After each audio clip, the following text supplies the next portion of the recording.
Hello viewers, नमस्ते, नमस्कार, सत श्री अकाल। कैसे हैं आप सब लोग? आशा करती हूँ सभी खुश और स्वस्थ होंगे। तो पिछले वीडियो में मैंने आपको टाइप्स ऑफ रेनफॉल के बारे में बताया था कि ओरोग्राफिक रेनफॉल होते हैं, कन्वेक्शनल रेनफॉल और फ्रंटल रेनफॉल। ये तीन तरह के टाइप ऑफ रेनफॉल जो है ये on the basis of origin में कैटेगराइज किए हैं, यानी कि on the basis of origin इनको तीन भागों में कैटेगराइज किया या तीन तरह से इनको कैटेगराइज किया है। जैसे कि ओरोग्राफिक रेनफॉल, जिसे हम रिलीफ रेनफॉल भी कहते हैं, कन्वेक्शनल रेनफॉल है, और थर्ड जो है तीसरा नंबर जो है तीसरा टाइप ऑफ रेनफॉल जो है वो है फ्रंटल या साइक्लोनिक रेनफॉल। तो पिछले वीडियो में हमने ओरोग्राफिक रेनफॉल या रिलीफ रेनफॉल के बारे में डिटेल में जाना। तो आज हम जानेंगे इस वीडियो में कन्वेक्शनल रेनफॉल के बारे में कि कन्वेक्शनल रेनफॉल जो है वो किस तरह का रेनफॉल है और कहाँ पर ये कॉमनली हम एक्सपीरियंस करते हैं। तो स्टार्ट करते हैं विद कन्वेक्शनल रेनफॉल। तो बने रहिए मेरे साथ एंड तक और जानिए कन्वेक्शनल रेनफॉल क्या होता है। तो कन्वेक्शनल रेनफॉल को हम अब जानेंगे डिटेल में कि कन्वेक्शनल रेनफॉल होता क्या है। ठीक है, सबसे पहले हमें जानना होगा कि कन्वेक्शन क्या होता है। कन्वेक्शन के लिए हम एक एग्जांपल ले लेते हैं, वाटर या कोई भी फ्लूइड चीज। ठीक है, नाउ ये फ्लूइड चीज में जब तक स्टेबिलिटी है, कोई भी एक्सटर्नल एनर्जी नहीं आ रहा है, या that means heat energy.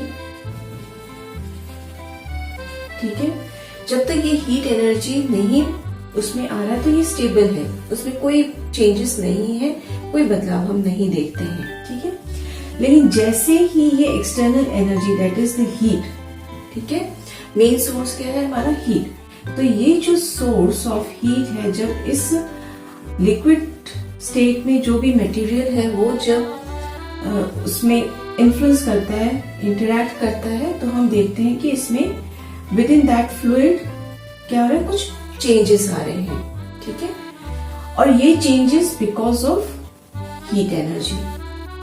Okay, ना जब ये हीट एनर्जी इसमें पड़ता है तो ये जो फ्लूइड है ये कूलर से और डेंसर से लेस डेंसर और वार्म हो जाता है, और होते ही ये क्या हो जाता है? लाइट हो जाता है, हल्का हो जाता है और ऊपर की तरफ मूव करता है। ठीक है, एक ऑल्टीट्यूड में पहुंचकर, एक हाइट में पहुंचकर ये क्या हो जाता है? फिर से कूल डाउन हो जाता है। कूल डाउन होते ही इसका जो डेंसिटी है वो बढ़ जाता है, यानी कि डेंसिटी हाई हो जाता है, डेंसर हो जाता है, और डेंसर होने की वजह से ये ग्रेविटी के इन्फ्लुएंस में आ जाता है। तो इन्फ्लुएंस में आते ही क्या हो, ग्रेविटी इसको वापस खींचती है। ओके, तो इस सर्कुलेशन को हम कहते हैं कन्वेक्शन। तो इसमें हमने क्या देखा कि मेन सोर्स है हीट, और जो हीट है वो ट्रांसफर हो रहा है from warmer to cooler, cooler to warmer, right? तो ये हुआ कन्वेक्शन। ना ये जो प्रोसेस है, ये जो हमने चेंजेस देखे हैं, ये किस तरह से रेनफॉल में इफेक्ट करता है, यानी जब बारिश होती है तो किस तरह से ये बारिश होती है? Because of this convection movement. Okay, ना अर्थ सरफेस जो है वो कई तरह के सोर्सेज ऑफ वाटर से भरा हुआ है ना? कई तरह के सोर्सेज ऑफ वाटर हमें मिलते हैं, यानी कि hydrosphere, for example pond, lake, sea, है ना? ये सारे क्या है? Sources of water. नाउ ये जो पृथ्वी है, पृथ्वी के चारों ओर है एटमॉस्फेयर, राइट? ना एटमॉस्फेयर में हमें क्या दिखते हैं, यानी कि एटमॉस्फेयर जो है किससे बना हुआ है? एटमॉस्फेयर बना है गैसेस पार्टिकल से, डस्ट पार्टिकल से और वाटर वेपर। ठीक है, यानी कि water in the form of gas. Okay, तो ये तीन जो कंपोनेंट है, तीन तरह के जो कंपोनेंट है, इससे हमारा एटमॉस्फेयर बना है। मेन सोर्स हमारा हीट है, तो यहाँ पर हमारा मेन सोर्स क्या है? सूरज, यानी कि सन। ना जब सन की रोशनी पृथ्वी पर पड़ती है तो ये समझ लीजिए कि हमारे एटमॉस्फेयर में वाटर वेपर प्रेजेंट है, यानी कि वाटर मॉलिक्यूल्स प्रेजेंट है ना, और साथ ही साथ हमारे अर्थ सरफेस में भी वाटर प्रेजेंट है, लेकिन इनका जो स्टेट ऑफ प्रेजेंस है वो अलग है। सरफेस में हम देखते हैं इन अ लिक्विड फॉर्म, और एटमॉस्फेयर में हम इन्हें देखते हैं गैसेस फॉर्म में, जो विजिबल नहीं होता है। हमें अपने नेकेड आई से हम इसको नहीं देख पाते, बट वाटर को हम देखते हैं, ठीक है, देख पाते हैं। तो जब सूरज की रोशनी, यानी कि द सोर्स ऑफ हीट, ठीक है, अल्टीमेट सोर्स ऑफ हीट हमारा क्या है? सूरज। ना सूरज की रोशनी जब पड़ती है तो सरफेस ऑफ द अर्थ को गर्म करती है, हीट अप करती है, तो उसमें जो प्रेजेंट वाटर है उनमें कुछ बदलाव आता है, ठीक है, कुछ मूवमेंट आते हैं। और ये मूवमेंट किस तरह का मूवमेंट है कि पानी भी धीरे धीरे गर्म होना शुरू होती है। उनमें जो हीटिंग इंटेंसिटी होता है, वार्म अप होना शुरू हो जाती है, हीटिंग इंटेंसिटी धीरे धीरे बढ़ता है, ठीक है। और जब इसमें हीट अप होने लगते हैं तो हीट अप होने के साथ साथ हम देखते हैं कि वो एक्सपैंड करना शुरू हो गए। जो वाटर मॉलिक्यूल्स डेंस थे अब क्या हो गए? वो लेस डेंसर हो गए हैं, एक्सपैंड हो गए हैं और हल्के हो जाते हैं। इस पोजीशन ऑफ वाटर को जब हम देखते हैं तो ये पोजीशन जो है, इस पोजीशन की वजह से, इस कंडीशन की वजह से हम क्या देख रहे हैं कि ये धीरे धीरे ऊपर की तरफ मूव करते हैं, ठीक है। तो इस प्रोसेस को हम कहते हैं इवेपोरेशन, यानी कि वाटर इवेपोरेट हो रहा है, होके वो ऊपर की तरफ जा रहा है। इसका मतलब ये हुआ कि वाटर जो कि लिक्विड फॉर्म में था अब किस फॉर्म में आ गया, किस स्टेट में आ गया? That is a gaseous state, ठीक है। तो गैसियस स्टेट में आते ही यहाँ पर तो ऑलरेडी जो वाटर है that is in the gaseous form, वो प्लस ये जो है लिक्विड स्टेट से कन्वर्ट होके जो गैसियस फॉर्म में आया बिकॉज ऑफ इवेपोरेशन, सब मिलकर क्या करते हैं? ऊपर की तरफ जाते हैं। और ये ऊपर तो पहुंच गए, है ना, हाई ऑल्टीट्यूड्स में पहुंच गए, ट्रोपोस्फेयर के हायर लेवल में पहुंच गए ना। पहुंच के अभी क्या होता है, क्या करेंगे ये लोग? तो ये जो डस्ट पार्टिकल्स और डिफरेंट गैसेस जो मॉलिक्यूल्स हैं उनमें उनसे जाके टकराती हैं और वहां पर एक्यूमुलेट होना शुरू कर देती है। तो ये एक्यूमुलेशन जो है वो क्लाउड फॉर्मेशन करता है, यानी कि बादल का फॉर्मेशन बनता है, राइट ना। बादल भी कब तक इनको होल्ड करके रख सकता है? हर चीज का एक लिमिट होता है, तो लिमिट से जब ज्यादा आ जाते हैं that is the saturation point, ठीक है, होल्डिंग कैपेसिटी के ऊपर जब ये पहुंच जाते हैं, एक्यूमुलेशन हो जाता है, क्योंकि भारी हो गया, ये हैवी हो गया, डेंस हो गया, है ना।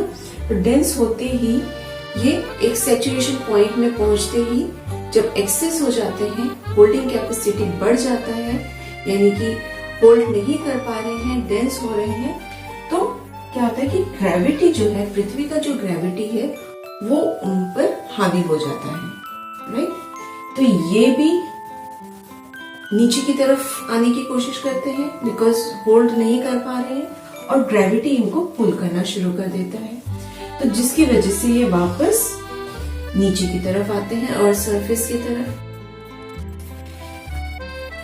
ना। अर्थ सरफेस की तरफ जब आते हैं तो कंडेंसेशन फॉर्मेशन में आते, कंडेंस हो जाते हैं, ठीक है, कंडेंसेशन प्रोसेस आ जाता है इसमें, यानी कि सैचुरेशन पॉइंट में पहुंचते ही जब ये नीचे की तरफ आते हैं, नीचे की तरफ आते ही क्या होता है कि टेम्परेचर मिलता है उनको और जो गैसेस फॉर्म में थे, राइट, गैसेस फॉर्म में थे, वो अब क्या हो गए हैं, लिक्विड फॉर्म में कन्वर्ट हो गए इन द फॉर्म ऑफ ड्रॉपलेट्स,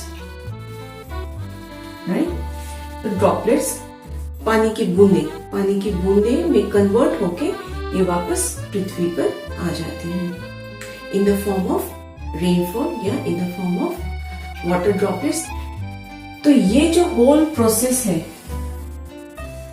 ये क्या हुआ, पानी लिक्विड फॉर्म से गैसेस फॉर्म में कन्वर्ट हुई, यहाँ पर पहुंच के क्लाउड फॉर्मेशन हुआ, सैचुरेशन पॉइंट में पहुंचते ही ये वापस कंडेंस हुए, कंडेंस होके वाटर ड्रॉपलेट्स बनके फिर वापस लिक्विड फॉर्म में कन्वर्ट होते ही इन्हीं सोर्सेस में ऐड हो गई। तो ये जो पूरा प्रोसेस है इसको हम कन्वेक्शनल रेनफॉल कहते हैं। ना ये कन्वेक्शनल रेनफॉल का मेन सोर्स क्या है, हीट या सन।